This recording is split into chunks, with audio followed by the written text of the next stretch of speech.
Hello everyone, আসসালামু আলাইকুম। কেমন আছেন আপনারা সবাই? আলহামদুলিল্লাহ, আমি তো অনেক ভালো আছি।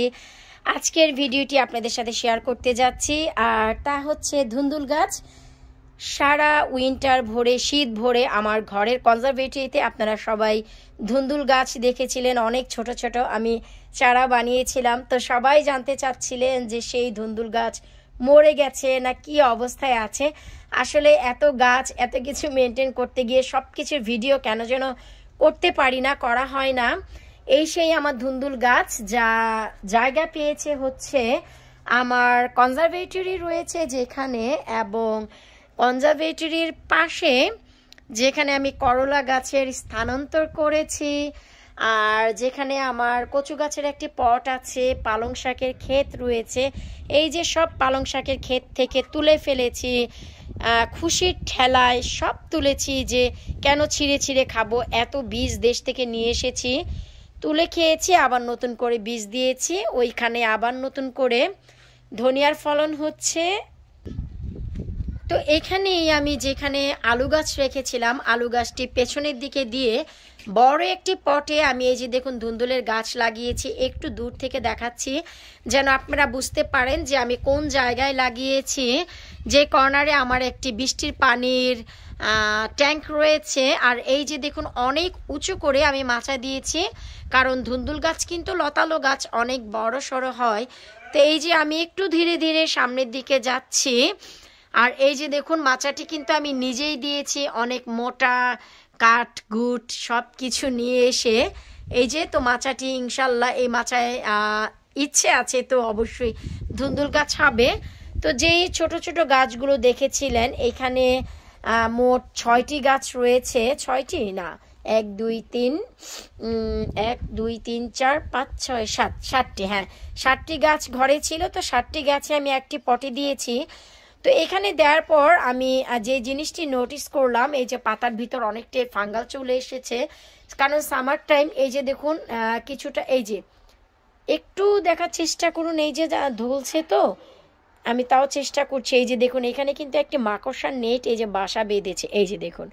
তো এইগুলো যদি হয় তাহলে কিন্তু এই যে দেখুন নিজে নিজেই এক জায়গা থেকে আরেক জায়গায় বেয়ে বেয়ে যাচ্ছে। তো এরা পাতায় বসলেই ঠিক এমন সিলভাট হয়ে যায়, এরা বিভিন্ন জায়গা থেকে রোগ বহন করে।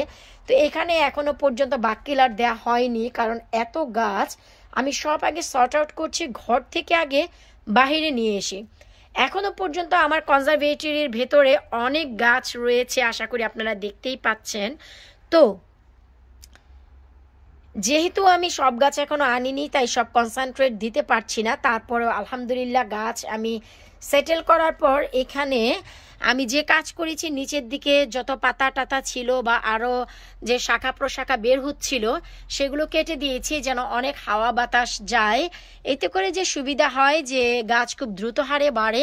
আর এই যে গাছ, খুশির বিষয় এটাই যে আমার গাছে শুকুর আলহামদুলিল্লাহ যদি বেঁচে যায়। এই যে দেখুন ধুন্দুল চলে এসেছে, এই যে এখানে এসেছে, আবার এই গাছে দেখুন এই যে এই মাথার উপরে এসেছে, আবার এই যে দেখুন এই কই গো ক্যামেরা, এই যে এখানে এসেছে, এই যে মাথার উপরে এসেছে। এখন আলহামদুলিল্লাহ যদি বেঁচে যায়, কারণ গাছগুলোর প্রত্যেকটার 1G কাটিং আমি করে দিয়েছি, তাহলে ধুন্দুলগুলো বেঁচে যাবে। এই যে দেখুন কালো কালো পিঁপড়া, এই যে। তো খুবই জোর সোরে এখানে আসলে আমাকে যে কাজটি করতে হবে, বাককিলার স্প্রে করতে হবে। আর আমি আগামীকালকে ম্যাজিক বাককিলার যেটা, সেটা ব্যবহার করব এবং বানাবো। আর আপনারা যারা আমার চ্যানেলে ম্যাজিক সার দেখেছেন, ম্যাজিক সার পার্ট 2 আসছে আমার চ্যানেলে। Please keep watching my channel. আর ভিডিওটি যদি ইউটিউব থেকে দেখে থাকেন অবশ্যই চ্যানেলটি সাবস্ক্রাইব করবেন। ফেসবুক পেজ থেকে দেখে থাকলে অবশ্যই একটি লাইক করবেন এবং পেজের সাথেই থাকবেন। এতে করে আমার সমস্ত ভিডিওর আপডেট আপনারা খুব শীঘ্রই পেয়ে যাবেন। যাই হোক, আপনাদের দেখাতে দেখাতে এই যে দেখুন আমি তো এই পাশেরটি দেখেছি, কিন্তু এই মাত্র দেখলাম যে এখানেও আরেকটি ধুন্দুল এসেছে, এই যে আলহামদুলিল্লাহ। আবার এই যে এখানে মাথাতে একটি এসেছে, আবার ওই যে এখানে, তার মানে ও নিচের দিকেও একটি এসেছে। মোট 5টি দেখা যাচ্ছে। তো দেখে যে কিভাবে বাঁচাতে পারি। এই ধুন্দুলের পাতা কিন্তু ভাই ভর্তা করে খাওয়া যায়, আপনারা কি জানেন? আমি কিন্তু খাই। তো যাই হোক, এই ছিল আমার ধুন্দুল গাছের আপডেট। আপনারা অনেকেই জানতে চাচ্ছিলেন। আর হ্যাঁ, আমার চ্যানেলে ম্যাজিক সারের যে ভিডিও আছে, যা দিয়ে আমি গাছপালা এত দ্রুত হারে বাড়াই, ম্যাজিক সার পার্ট 2 আসতে যাচ্ছে। সিম্পল কিছু এলিমেন্ট অ্যাড করে, আমি ম্যাজিক সার বানিয়েছি যে এলিমেন্ট দিয়ে, সিম্পল আরও কিছু এলিমেন্ট অ্যাড করার পর আমি যে ম্যাজিক পেয়েছি, সেই ম্যাজিক সার পার্ট 2 আপনাদের সাথে আমি শেয়ার করব। তার সাথে সাথে আমি ম্যাজিক কীটনাশক বানাতে যাচ্ছি আরও একটি। আপনারা আমার চ্যানেলে সাথেই থাকবেন এতে করে, এবং যারা নতুন একেবারে চ্যানেলটি সাবস্ক্রাইব করে পাশে থাকা বেল আইকনটি প্রেস করে রাখবেন, এতে করে নতুন সব ধরনের ভিডিও নোটিফিকেশন আপনাদের কাছে খুব সহজেই চলে যাবে। তো যারা আসলে ধুন্দুল গাছ সম্বন্ধে জানতে চাচ্ছিলেন যে আমার ধুন্দুল গাছগুলো মরে গেছে না বেঁচে আছে, আসলে ধুন্দুল গাছগুলো বেঁচে আছে, খুবই ভালোভাবে বাড়ছে। তো এর ভিডিও আমি আসলে আপনাদের সাথে শেয়ার করতে পারছিলাম না, আজকে শেয়ার করতে পেরে আমার নিজেরও ভীষণ ভালো লাগছে। আসলে অনেক সময় চেষ্টা করি প্রত্যেকটি জিনিস আপনাদের সাথে শেয়ার করব, কিন্তু তা আসলে হয়ে ওঠে না, কারণ অনেক সময় অফ ক্যামেরায়ও আমাদের অনেক কিছু করতে হয়, ঘরের গাছ সব বাইরে নিয়ে এসে এগুলো আসলে চেষ্টা তো করি যে আপনাদের সাথে শেয়ার করব, আসলে পারি না। জায়গায় জায়গায় এত বড় বড় মাচা আমি দিচ্ছি একা একা, আসলে আমাদের এখানে হেল্পিং কোনো হ্যান্ড নেই, নিজে নিজে করা লাগে, তো এত বড় বড় মাচাও দিচ্ছি। তো এই সব কাজ একা করতে গিয়ে হট্টগোল তো হবেই।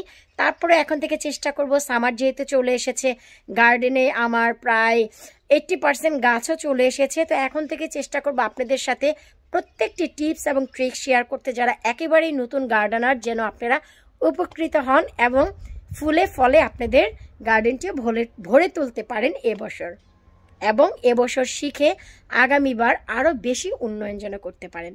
বিদায় নিচ্ছে আজকের মতো, আল্লাহ হাফিজ।